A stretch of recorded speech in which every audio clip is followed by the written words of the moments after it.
खाना, रहने की जगह और कपड़े, ये तीन हम सभी की जरूरतें हैं। हमारी जिंदगी में इन सब की अहमियत एक बराबर है, इसलिए हम कोशिश करते रहते हैं कि इन्हें और बेहतर कैसे बनाया जाए, और ये चीज कपड़ों पर भी लागू होती है।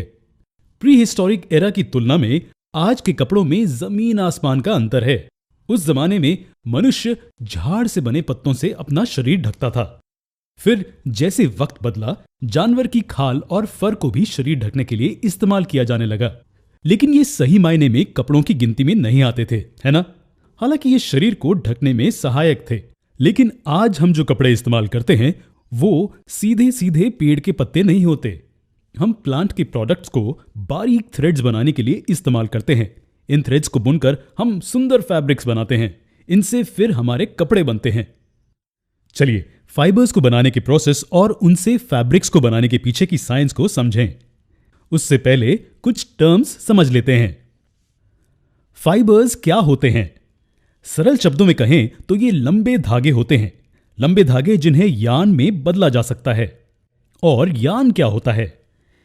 यार्न लंबे कंटिन्यूअस धागे होते हैं जिन्हें सीधे फैब्रिक्स में बुना जा सकता है।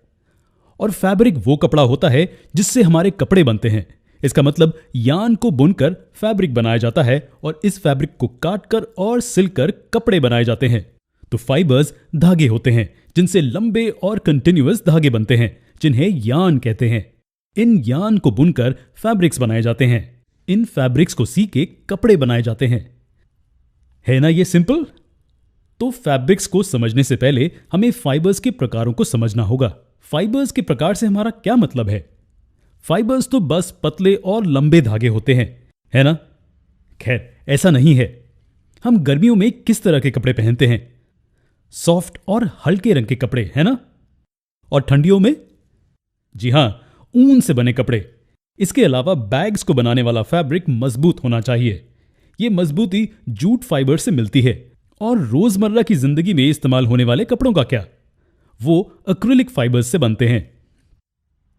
तो इन एग्जाम्पल से पता चलता है कि फाइबर्स के कई प्रकार होते हैं, लेकिन हमारी सहूलियत के लिए हम इन्हें सिर्फ दो कैटेगरीज में बांटेंगे: नेचुरल फाइबर्स और सिंथेटिक फाइबर्स।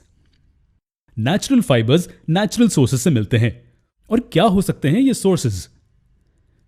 जी हां, प्लांट्स एंड एनिमल्स। क्या आप इनके कुछ एग्जाम्पल सोच सकते हैं? कॉटन और जूट प्लांट से नेचुरल फाइबर मिलता है और शीप, गोट और कैमल जैसे एनिमल्स को उनके फर और फ्लीस के लिए यूज किया जाता है। इसके विपरीत सिंथेटिक फाइबर्स लेबोरेटरीज या इंडस्ट्रीज में बनाए जाते हैं। इनके कुछ एग्जाम्पल्स हैं nylon, polyester, acrylic and so on. और क्या आप जानते हैं कि कुछ सिंथेटिक फाइबर्स नेचुरल फाइबर्स से बनाए जाते हैं? जी हां, यह सच है। नेचुरल फाइबर्स को केमिकली प्रोसेस किया जाता है और बदला जाता है, जिससे हमें फाइबर्स का एक अलग प्रकार मिलता है। इन्हें सेमी सिंथेटिक फाइबर्स कहा जाता है। इसके कुछ एग्जाम्पल्स हैं रेयॉन और आर्टिफिशियल वूल। खैर, नेचुरल फाइबर्स को गारमेंट इंडस्ट्री में सबसे ज्यादा इस्तेमाल किया जाता है, क्योंकि सिंथेटिक फाइबर्स की तुलना में इनके कई फायदे होते हैं। चलिए अगले वीडियो में हम कुछ नेचुरल फाइबर्स देखेंगे। हम ये भी देखेंगे कि यार्न को फैब्रिक में कैसे बुना जाता है।